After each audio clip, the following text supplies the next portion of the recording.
Welcome to Comics Bazaar, the channel of comics commentary and arcana. This video features Captain America Volume 2, cover dated November 1996, issue number 1. This is Heroes Reborn Captain America by Rob Liefeld. The cover image is pencils by Rob Liefeld, inks by Jonathan Sibal, and the inside 50-page story is scripted by Jeph Loeb over a Rob Liefeld plot. So we've got a very simple caption there, first spectacular issue,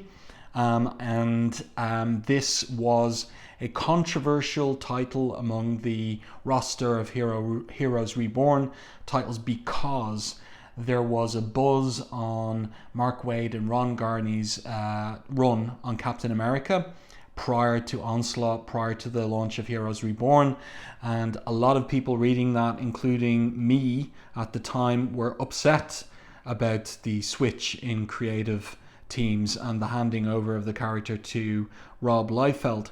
Now, Liefeld's vision for Captain America, once we get into the story, you'll see it's very, very influenced, or it's very coincidental, that it has a lot of plot similarities to the Arnold Schwarzenegger film Total Recall, regarding this jigged version of Steve Rogers' Captain America. And also there is costume changes. So you can see very particularly there is this winged eagle on the captain's face mask just above his eyes, where more traditionally there would be the A standing for America, not France, remember, as Mark Millar played that joke in the Ultimates. And yeah, so I've never been a fan of the eagle insignia on his mask rather than the A, and I did some digging prior to making this video, and it seems that Rob Liefeld today has regrets over this costume change, and had he it back, he wouldn't have done it. So interesting that, you know, with maturity comes maybe better judgment. But at this time, he was trying to do something fresh with the character, and most particularly trying to appeal to younger readers. So I'm talking about 10 to 13-year-olds. That's who he was aiming this squarely at. Whereas I was reading Mark Waid and Ron Garney's Captain America as an older than that teenager, and did not like this compared to Waid and Garney's version of the character. But let's open it up. Like I said, there's 50 pages of story and art. Now, a fair bit of those 50 pages, maybe a fifth to a quarter of them, not a quarter, but roughly a fifth, are full page images like this, or double page spreads. You know, like, there's real focus on the art here. Also, my research has revealed that while Liefeld was involved in the second Heroes Reborn title coming out of Extreme Studios, that is Avengers, for the Avengers title, he wasn't as heavily involved in the art as he is in the Captain America issues. He's drawing all of this himself, and apparently without assistance.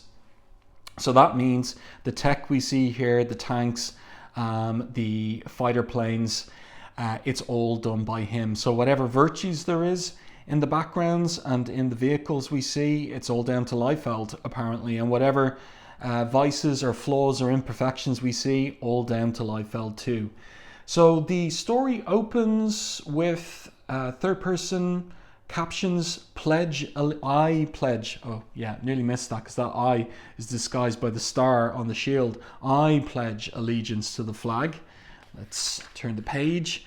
And this is, I don't know about this, I don't know, it's kind of like he is aiming for maybe cinematic effect, where the camera is panning in and out of details of his costume, moving from the shield to his chest, up to the star on his chest, and then the face and the reveal of the eagle insignia. And the third person narration continues, of the United States of America and to the Republic for which it stands, one nation under God, indivisible, with liberty and justice for all. So that's our 3-page opening, and the title is Courage. And here's the creative team. So Rob Liefeld, story, pencils, and edits. So he is editing himself here. He's not taking any advice from anyone else, and I think that that's a mistake. but he'd gotten accustomed to being an editor over at Extreme Studios. So he's bringing that over here, and of course he's got that auteur mentality as well. But I think when you're doing a project like this, it's best to humble the ego a little bit and have somebody else that is looking over your shoulder and saying, that's working well, that's not working well, do that, don't do that, etc., etc. And who's he gotten over here except for Jeph Loeb as writer? Now, what that means is that Jeph is providing the words on the page. He's scripting these pencil pages from Liefeld's plot. But you can see here there's a little note, plot assist by Chuck Dixon, because initially, and I remember this from the fan press, Chuck Dixon was going to be the writer of, or co-writer of Liefeld's Captain America, but what happened was there was creative differences between the pair, and I guess Liefeld must have paid Dixon so that he felt he could use some of Chuck Dixon's ideas. That's what I gather.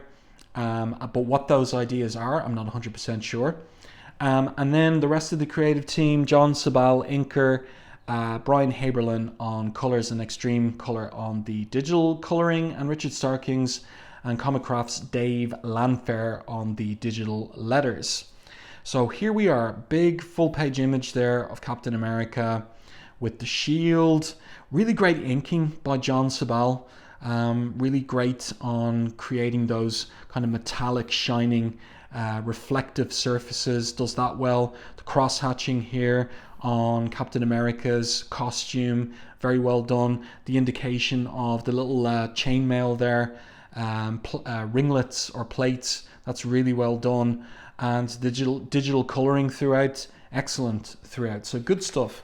And you can see, you know, like whether you like Rob Liefeld's art or not, that he is putting everything into this, everything he had that he could do, he's putting it all into these 50 pages, that's for sure.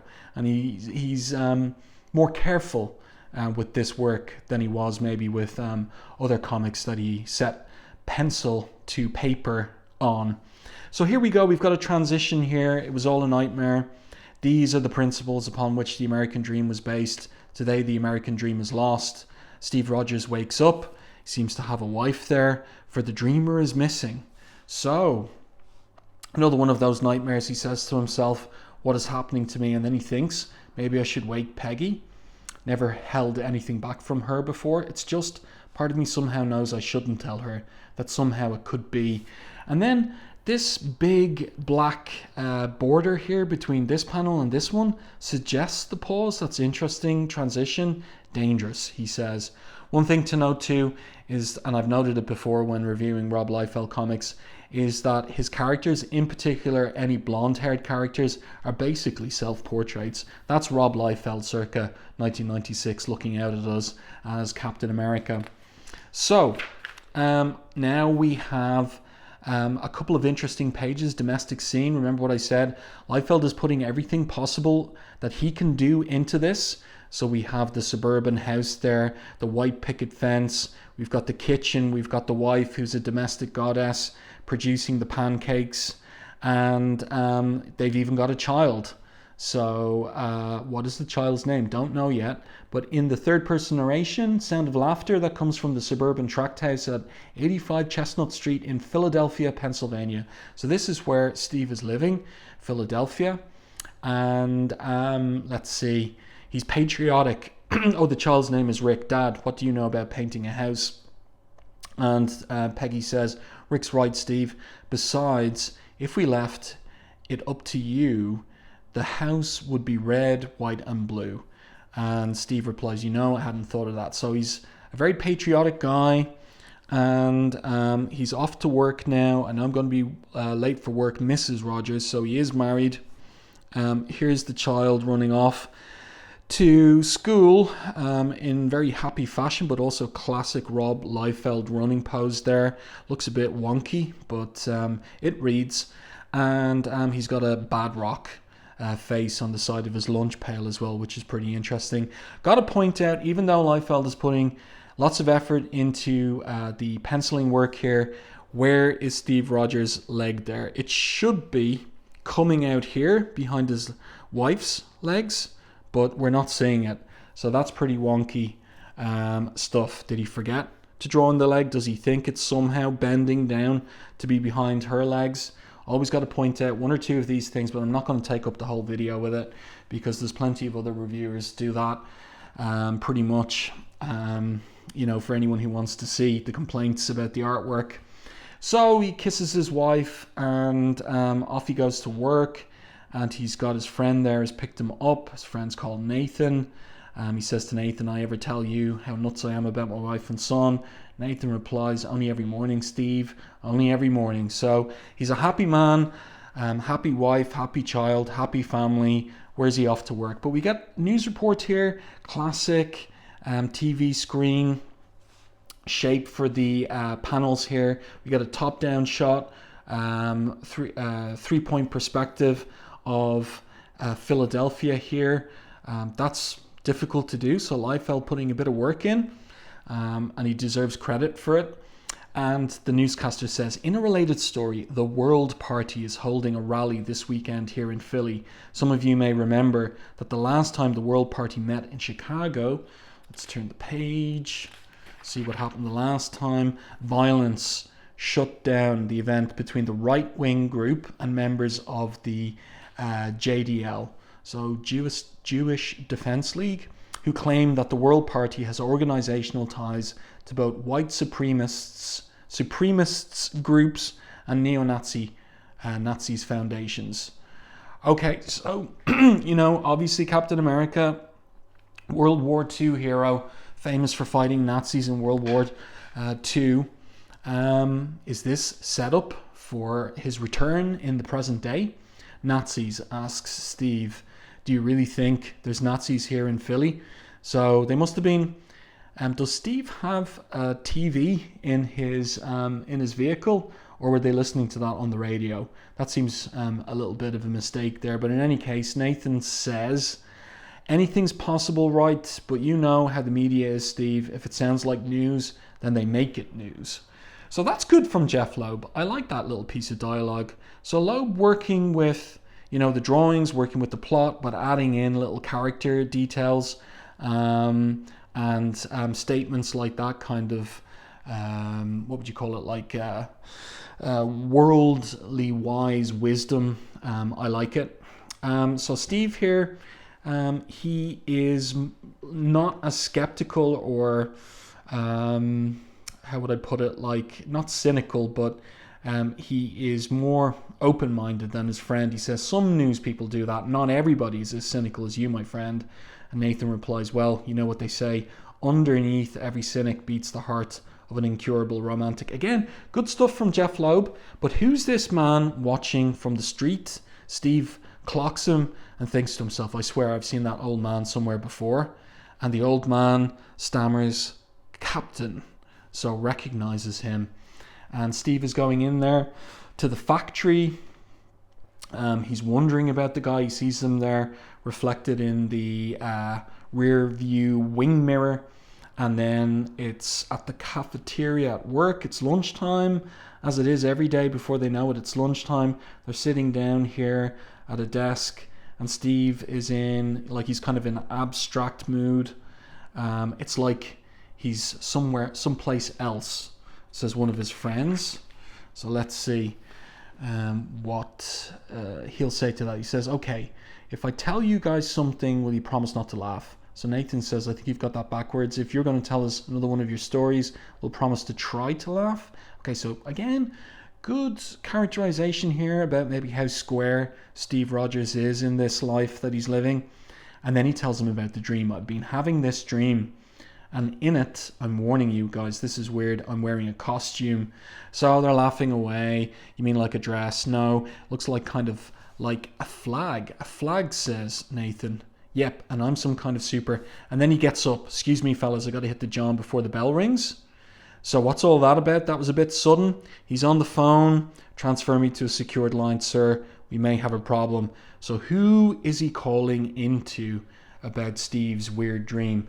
This is an interestingly laid out page. So we've got 3 tall vertical panels. We've got a shot down shot on Steve on the sofa in his sitting room. 102 channels on cable, he thinks. Why is there never anything good on? He thinks he should pack it in, but he falls asleep as the national anthem is played at close down. The dreamer drifts. That's actually well done as he's falling asleep. That's not easy to do, and Liefeld deserves credit for that. On the other hand, where are the shirt buttons? Anyway, let's continue. And then double page spread. So many of these throughout the issue. So here we have Captain America in action in World War II. Interesting color choice to have the Nazis here in black and white, but the Captain himself popping in red, white and blue. And then we have again isn't it the national anthem? Through the night with the light from above, from the mountains to the prairies to the oceans white with foam, God bless America, my sweet home. Home. And then he wakes up, and that's well done as well, with the eyes pop too. And he leans forward, clicks off the TV. Maybe it is time to tell Peg about these dreams, but how am I ever going to get her to understand, or get anyone to understand, when I don't even understand it myself? So not bad. Good opening. And then the following night across Philadelphia. So we've got a classic kind of comics establishing shot of rooftops, implication of skyscrapers there in the background. It's nicely colored. This top-down shot here, difficult to do. He's doing it pretty well. In a neighborhood that was once the pride of the city, a young woman worries about all her tomorrows. Ricky Barnes has done everything right, practicing since she was 4 years old. When all her friends blew their money on clothes at the mall, she has scrimped and saved to see Baryshnikov at Lincoln Center, but she's thinking to herself on the steps outside what's presumably her apartment building, it's not fair. She wept the day Gene Kelly died. She's thinking even more emphatically that it's not fair. So when her grandparents agreed to let her go to Juilliard in New York City if she could get a scholarship, it never occurred to her that she would get turned down. So that's a nice introduction to this character. Obviously, Ricky Barnes is a new version of Bucky Barnes for the 90s. And just like Frank Miller gave us in the 1980s a female Batman in the figure of Carrie Kelly, so too is Liefeld turning the sidekick boy into a girl here. So it's interesting, yeah, he's following in Frank Miller's footsteps in that regard, but it works. It actually works. Again, it works. So who's this big hulking figure here with the red skull on the back of his jacket? Someone's saying here off panel, Saturday night in the big city, how come I ain't surprised that you got no plans? So initially she's surprised, and then, oh, it's you. So who is this? I like the kind of icicles hanging from the bottom of the speech balloon there, indicating the frostiness of her tone. And it turns out it's her brother. It's her green-haired brother. And so she's basically saying, go and do whatever it is you do someplace else and take the lunk with you. So the brother there is arguing with her, saying, I heard you didn't get into your little dancing school. And she replies, so? And he says, so maybe you didn't get in because you're white, right? So we know where this is going. Not that I care, but what are you talking about? She replies to him, and he says, open your eyes, Rick. You and me ain't the majority anymore. That's why we're going down to the World Party rally tonight. They've got the real 411. So she's shocked at that. She thinks he's gone mad. First of all, Grandpa won't let you go to the World Party rally. He replies, oh, really? And she says, yes, really. You're going to get grounded for, forever. And he says, well, I got news for you, sis. Grandpa ain't going to stop me because Grandpa ain't going to know. So off he goes. And, because of all her dancing classes, look at the way she can kind of cartwheel right in front of them. That's setting her up for having some use to Captain America. Interesting choice here, borderless panel. The perspective is pretty good here. She says to her brother, the World Party is a bunch of, she was going to say, like Nazis or racists. And he says, Gus, we're going to be late. So the huge lunk pushes her onto the ground. She says, all right, go ahead, ruin your so-called life, jerks. And off he goes. This is a nicely done 3 pages here, giving us a very sympathetic new character, Ricky Barnes. I think that's well done. And now we've got to have an antagonist, right? So, elsewhere in the city, a house of worship that had long since been abandoned finds itself alive again with followers of a new voice. I like that opening, the implication of maybe what happens when religion exits the public square. Maybe it means that other folk can come in with, how will I put it, like surface appealing messages that give crowds a sense of collective meaning, something like that. The voice carries a message that is as old as mankind. Although there have been different harbingers of the message through the ages, it's still the same message. The premise simply is that all men are not created equal, and the promise that one group by right should rule another. No one believes these thoughts more than this man. So who is this? Again, we've got a top-down angle, and then the angle changes again. So Liefeld keeping things interesting visually there. Looks like another one of his cable type designs. Sheep, says the seated figure. Let's turn the page. We know we're going to get a good look at him. There he is, still mostly in silhouette. That's a pretty decent drawing. Looks interesting. Hard to make seated characters look interesting, but that one does. Like the decision to have the face mostly in silhouette there. That's well done. And it's Masterman. And he's there in proper villain form, speaking a monologue, and he says, "For years now I've surrounded myself with sheep in wolves' clothing, I alone having the will to do what was necessary, executing a plan hatched some 50 years ago in a bunker in war-torn Berlin, leaving me to be the caretaker." And then we learn from the third-person narration a little bit more. Once he was the pride of the Aryan race, the Überman, the perfect German, the very symbol of the Nazi party. And though the serum that courses through his veins has slowed his aging process, he longs for the perfection that once was his and grows restless at the world which does not yet suit his needs.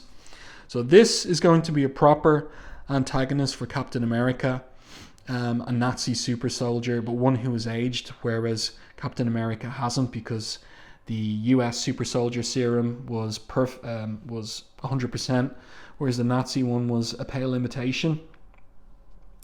And now we get a 3/4 profile close-up on this guy, and he says here, "I wonder what Hess, Goebbels and Himmler, even Hitler himself, the very architects of the Nazi party, would do if they knew that their dream would not bear fruit until they were long dead." Well, what could they do? They were going to die anyway, yes? But until now, he says, "I imagine they would be quite pleased, Alexander," says this guy on the steps. "It was a rhetorical question, Hauptmann." Hauptmann is captain, says the guy coming up the steps. "Now then, I assume you would not have disturbed my solace unless you have a progress report?" And the guy says, "Of a sort. The old man has been spotted here after all, this time right here in Philadelphia." So what does Masterman have to say? He says, "Since I believe in neither fate nor coincidence, there must be a reason for him to be here. Before you," he pauses, "kill him, see if we can find out the nature of his business in this city. How is it, Hauptmann, that one man, a black man, an inferior man, could frustrate your efforts so?" So the guy says, "I have no doubt that we've reached the end of that road. He will not survive the night. And the shield? We will reclaim it. You have my word. Now please, Alexander, concentrate on tonight's performance. We have, as the Americans would say, a sellout. They love you," as he pulls back the curtain. "More than that, they need me," says Masterman. And then there must be some MC saying to the crowd, "Are you ready, Philadelphia? Here comes the man with the plan." Let's turn the page. Double page spread, but 4 horizontal panels here. So interesting layout. And we get the fists in the air. They're not too badly done. This one's done pretty well. Sometimes, a lot of the times Liefeld gets a lot of criticism for drawing of hands. But he's doing a good job with these ones pretty much. Incredible, thinks Hauptmann. The crowd nearly doubles in every city we visit. Does Herr Schmidt realize your popularity, Alexander? And what will his reaction be when he does? So who is Herr Schmidt is what we should be wondering. So Masterman says here, none are so blind who will not see, or deaf who will not listen, but you, all of you, you've come to listen and learn. The truth, my friends, is that the system has failed you, that your jobs, your neighborhoods, your dreams have been stolen by the very people we allowed into this country in the first place. Those tired, huddled masses that Lady Liberty welcomes to our shores, well, they're robbing you of your future, and we have to stand up and stop it. So, interesting reading this comic in 2025, almost 30 years later. There are some tropes here that are familiar from the current political discourse. Let's put it that way. And he continues, he says, okay, some of you are looking at the swastika behind me, or you've heard in the media that the World Party is another name for the Nazi Party. Well, the Nazis lost. This is good from Jeph Loeb. And we're not losers. And that swastika is a symbol of our unity, our mark to tell the others that we stand united. So here's Ricky's brother and lunkhead here, and he's delighted with the speech. He's enjoying it. But who's this guy? Just being here turns my stomach, he thinks to himself. The freedom of speech twisted so that preaching hate is dessert for these kids. But I know when I took this assignment, it wasn't going to be pretty. So let's continue. He goes down these steps. He's thinking here, I've waited too long to be able to access these lower floors. But with all the security upstairs tonight, maybe I can get some hard black on Alexander and then he sees something that shocks him. And it's nukes. Now, this does look a little bit weird. How does he know they're nuclear missiles? The World Party has nukes, he says. And how could they be under a church in Philadelphia and nobody know about it? Is it superhero tropes that we have to allow this, or is it stretching credibility a bit too far? In any case, we're getting no explanation of how these could be here and where they are. Agent Hunt thinks to himself, this goes way beyond what we thought. We have to risk a low frequency transmission and hope nobody else has their ears on. So he begins his transmission, but he's interrupted, and we've got this these uneven speech balloons here. That will be enough, Herr Hunt, says somebody with a German accent. We have tolerated your presence among us for our own reasons. So he recognizes who it is, but also, you're alive, he exclaims. So whoever it is he recognizes but should be dead. So who is that? My guess now is, and I can't remember the next issue, but I know who the overarching antagonist is. Is it Red Skull? Apparently, replies the figure off panel. You, however, will be unable to share that information with anyone. Pity. So, we're midway through. Then I even remember when I was rereading this in preparation for the review, I remember this third person caption, suddenly. How can it be suddenly? That's bizarre. It's so strange. It should just be at the same moment or elsewhere in the city at the same moment. But suddenly is so weird.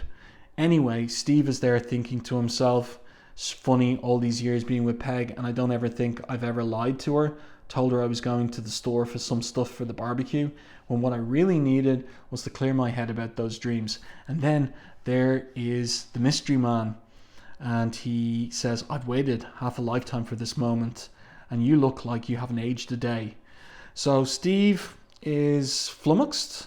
He says, I'm sorry, but you must have confused me with someone else. I'm not a captain of anything. Because initially he addressed him as captain there. I've never even been on a boat. That's good from Jeph Loeb. I like that. Really selling the fact that Steve has absolutely no idea of any kind of military type connection, so that he even doesn't even think of captain in a military sense, but only in a nautical sense. So now we get a top-down angle here. Begging your pardon, sir, says the man, but you have been on a boat. Everything from a destroyer to an aircraft carrier. You went where you were needed. You're needed again, now, more than ever. So Steve has had enough Okay, enough. I don't know what you're talking about and I'm late. And we get a close-up on the guy. He says, what would it cost you to walk an old man home? When we get there, I have something that will be of interest to you. Steve Rogers.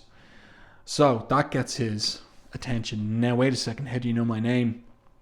I know that and lots more, says the man in reply. So a lot of the remaining pages, we're going to get like 3 panels per page. So things begin to speed up towards the end of the issue as we get to the action. Since you seem to know so much about me, do you have a name? So the man says, Wilson, Abraham Wilson, Abe is fine. I didn't expect you to remember me. It was a long time ago. I was in special forces during the war.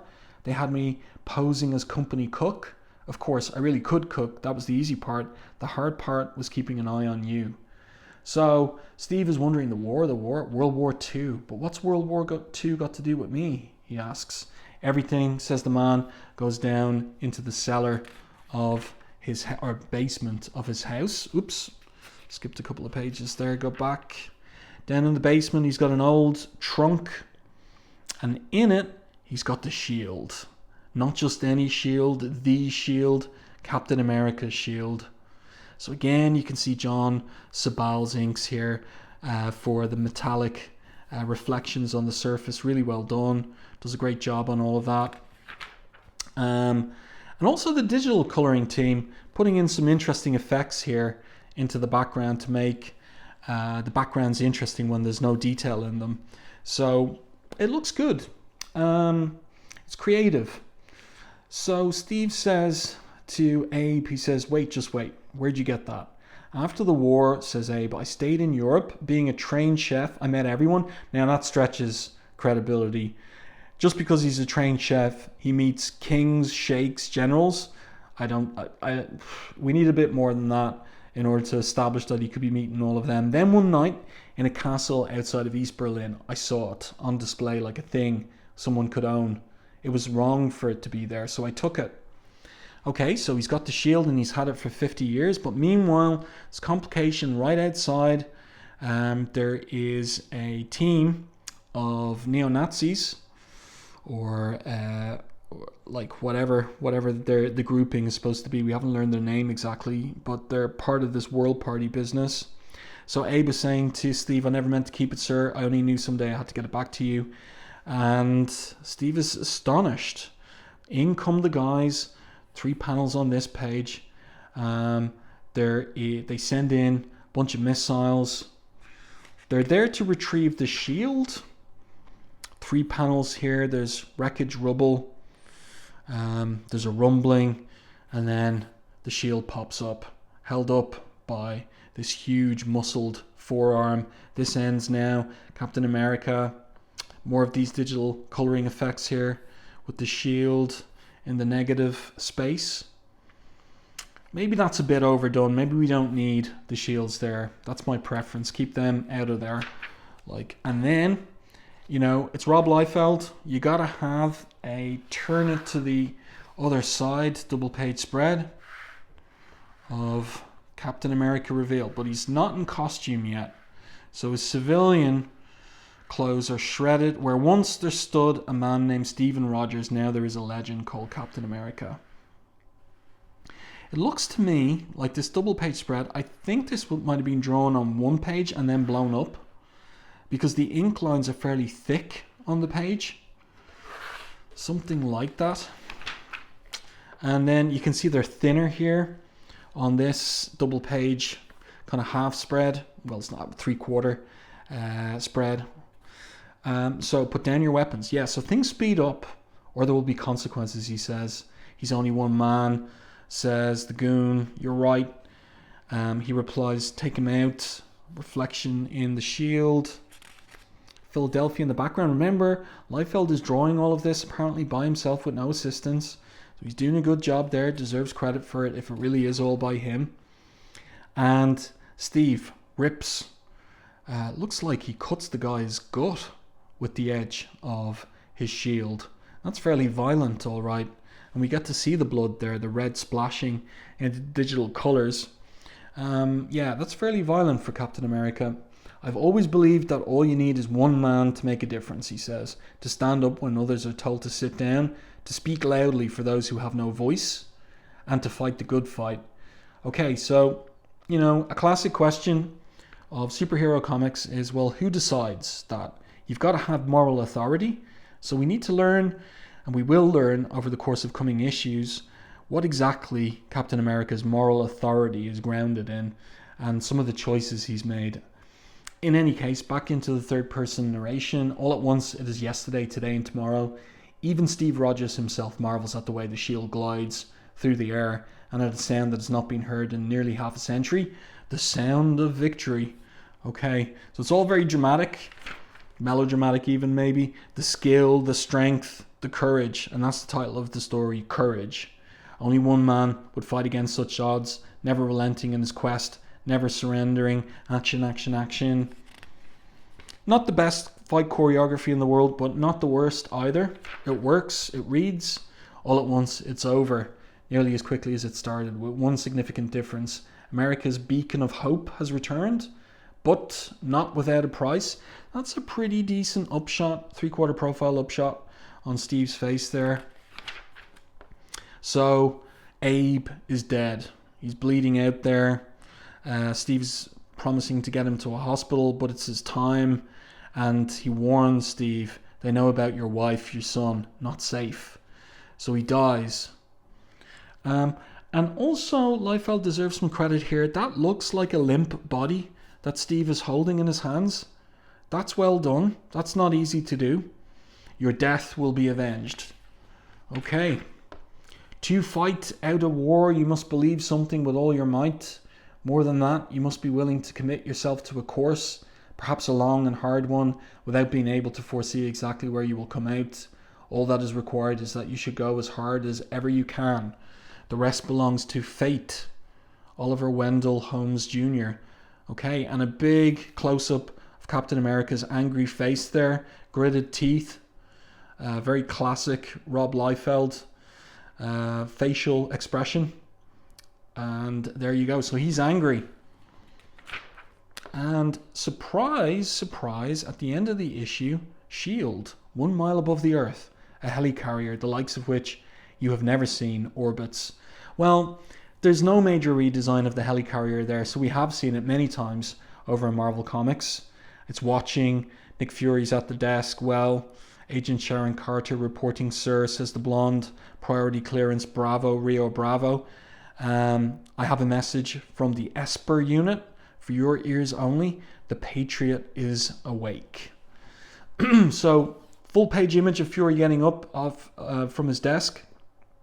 Reflection on the tabletop there from the digital coloring team. Liefeld doing a good job with the hands there, putting some effort into that. And what Fury says is interesting. Oh, is he? I don't know if I should be happy or sad. But one thing's for damn sure, this time it's going to be on our terms. So what's all that a reference to? A little mystery there. His name is Nick Fury. In the world of espionage, there's none better. If we told you anything else, he'd have to kill you. I don't know. It's a bit much. Maybe that works for a 10-year-old. And then last page, another big full page image. Well, what are you waiting for? Go get him. And if Mr. Rogers doesn't want to come along peaceable like, make him. Next secret. So, we do infer there's got to have been secrets here. What's been going on with Steve? Like, why has he been living an idyllic life in Philadelphia with a wife and son? Why has he no memory of his prior life as Captain America? What's been going on? What does S.H.I.E.L.D. have to do with it? Why was his old teammate from World War II of the opinion that he's needed, that the world needs Captain America again? Like, what's the context in late 1996? Well, you are at the end of the first Bill Clinton term as president, and I wonder, was this being worked on when the election was in train for his next 4 years? Well, what turned out to be his next 4 years. So is this coming out at a time of, political discourse regarding who's the president going to be? Another, like Bill Clinton again, or a Republican president again, something like that. Something else to note is, finally, is that Rob Liefeld, at the end of Jack Kirby's life, the last 2 or 3 years of Kirby's life, Rob Liefeld and his wife became friends, good friends, of Jack Kirby and his wife Roz. And they would meet them, obviously, at comics conventions, most particularly San Diego Comic Con, but also socially outside of the comic convention circuit, have dinner with them. The Kirbys really liked Liefeld and his wife, and vice versa. And that kind of changed Liefeld a little bit in respect of his view of Marvel Comics. He became and remains a big proponent of just how much Kirby contributed to the creation of Marvel Comics in the 1960s, and downplaying Stan Lee's contribution, you know, kind of the opposite of Todd McFarlane, who's very much a defender of Stan Lee's contribution, also while acknowledging Kirby and Ditko, but defending Lee's contribution. But Liefeld's a big proponent that Kirby did a lot more than Stan Lee ever gave him credit for, so taking Kirby's side. And of course, you know, there's some overlap in terms of Liefeld and Kirby in respect of their, what would you say, like their creation of different characters, many different characters they created, and also Liefeld having his own disputes with writers at Marvel, like for example Louise Simonson on New Mutants, where Liefeld maintains that Cable is 100% his, and that Louise Simonson contributed nothing to the character. And so he's not happy about the fact that she's credited as co-creator of Cable. He never references her as co-creator. He considers himself sole creator. The same with Deadpool. Doesn't regard Fabian Nicieza as co-creator of Deadpool, regards Deadpool as his own creation, that kind of thing. You know, there's an equivalence there with Kirby basically complaining that Stan Lee did nothing, only add words on top of Kirby's creations and Kirby's plots. So all of that is to say that I think the reason that Liefeld really puts 100% into Captain America and the next few issues of it as well is because I think he feels he owes it to Jack to do a good job on this title. I think that that's driving him and giving him energy for it, and that he's doing the very best work that he was capable of at the time. That's my read on what's happening here, that he feels he's doing this with, you know, Jack Kirby's blessing, so to speak, and he also wants to do the memory of Kirby proud. But we as readers can make up our own minds in respect of all of that, whether what he's doing is good, bad, indifferent. It's up to us to make those decisions and evaluations. Well, I do hope that you enjoyed my review and commentary on Heroes Reborn, Captain America #1. Let me know your thoughts on this one in the comments section, particularly if you picked this up at the time. Did you enjoy it? Were you disappointed by it? How does it look to you now? Have you revised your opinion of it? I think it's not half as bad as I thought it was at the time. At the time, I didn't like it. My judgment was very much informed by the fact that I was enjoying Mark Waid and Ron Garney's Captain America, and this was not that, and that factored into the reason I couldn't really evaluate this on its own terms. Easier to do it almost 30 years later. If you enjoyed my review and commentary, please like and share the video. It really does help the channel. If you haven't done so already, subscribe to the channel and stay tuned for more content like this.